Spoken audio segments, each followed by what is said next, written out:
everyone! I know that you're familiar with our gel stains, but here's a quick tutorial on how you can use them. CrystaLac gel stains can be used on bare wood or over an existing finish. You can apply by a brush, by spraying it, or wiping it on. You'll see here that I'm using 3 different types of brushes to show you how easy it is to apply. I like to apply directly to the wood grain and then spread it with my brush, but you also can apply it to your brush directly and then apply from there.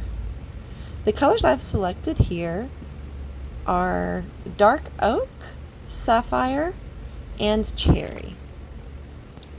Keep in mind that the color of your stain will be affected by the color of the wood underneath. I always recommend testing on a scrap piece of wood before applying to your final project. We also offer a clear gel stain and base and a pigment set so you can make your own color combinations.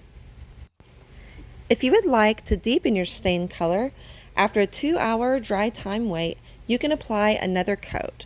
Apply as many coats as needed to get the color that you like. As you can see here, I've applied my second coat to get the perfect color for me.